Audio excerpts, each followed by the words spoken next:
Good afternoon, everyone. Today is the 17th of May, Saturday afternoon, about 2:30, and we're going to be covering the 5th chapter of Galatians today. Paul says that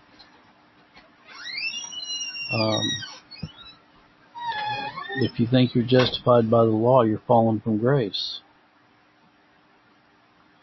So basically, what Paul is saying is that no one is justified by the law. Have you ever met someone that thinks they're justified by the law? I've met a lot of people like that over the years. They'll say, well, I'm a pretty good person. I keep the Ten Commandments. Nobody can perfectly keep the Ten Commandments.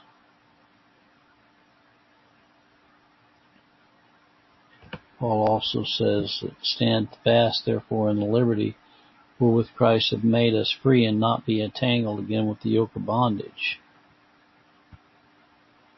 He says, if you be circumcised, Christ shall profit you nothing. What he means by that is if you're trusting on your circumcision to make you righteous before God. He says you're debtor to the whole law. You know, James says it like this. He says if you fail in one point, you're guilty of breaking all the Ten Commandments.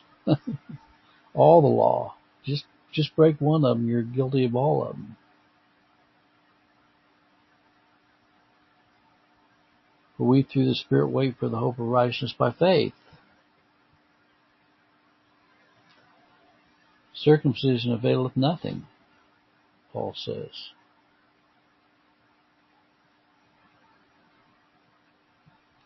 He says a little leaven leaveneth the whole lump. There was a lot of Judaizers that was putting them down because they weren't keeping the law. They weren't keeping the ceremonial law. They weren't,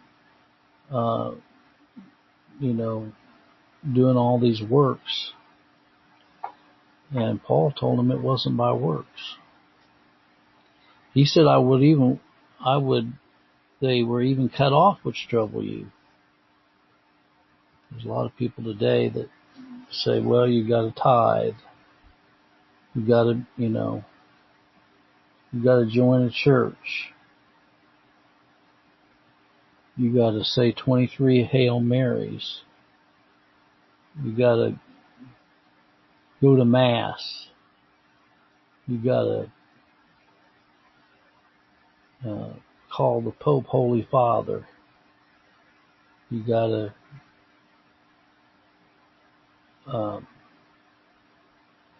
exalt man. He says, walk in the Spirit and you shall not fulfill the lust of the flesh. The flesh warreth against the Spirit. But he says, if you're led by the Spirit, you're not under the law.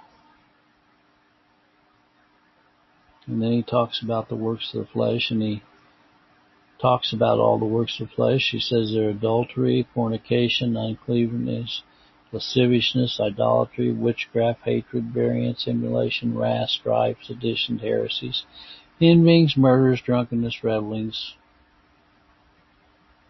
He says those which do such things will not inherit the kingdom of God, but the fruit of the Spirit is love, joy, peace, long-suffering, gentleness, goodness, faith, meekness, temperance. Against such there is no law. He says if we live in the Spirit, we'll walk in the Spirit.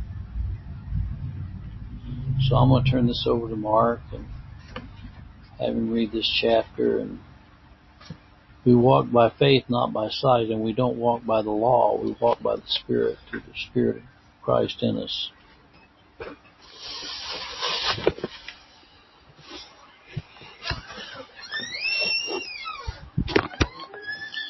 Galatians chapter 5, stand forth therefore in the liberty wherewith Christ hath made us free, and be not entangled again with the yoke of bondage.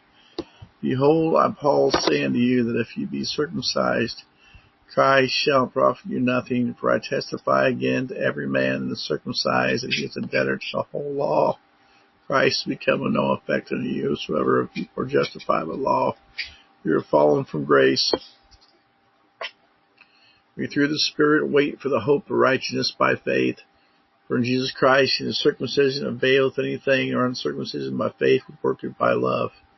You did run well. Who did hinder you that you should not obey the truth?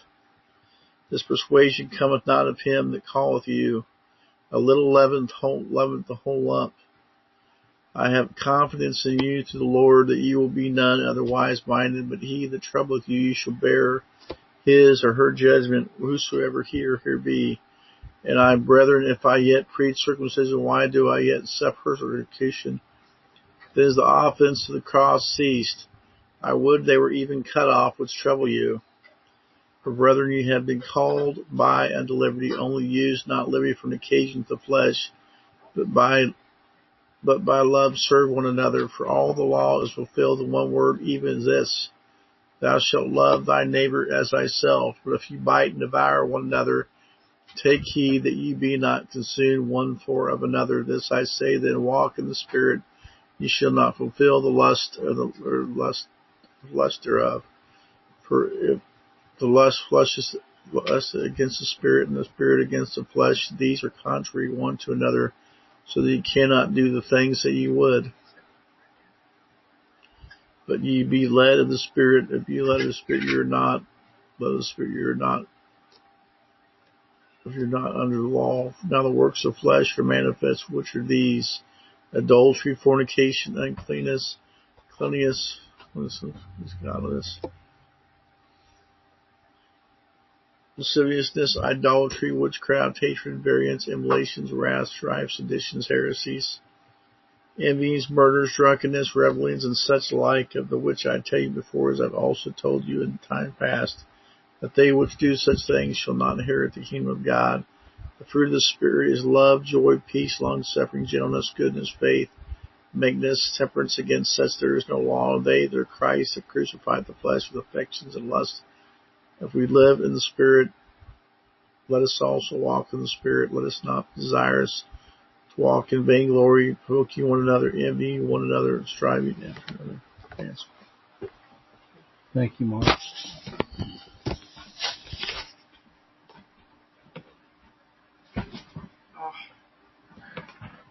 Another place it tells us that the law was a schoolmaster to bring us to Christ, not that we are saved through keeping the law. You have a good day. God bless.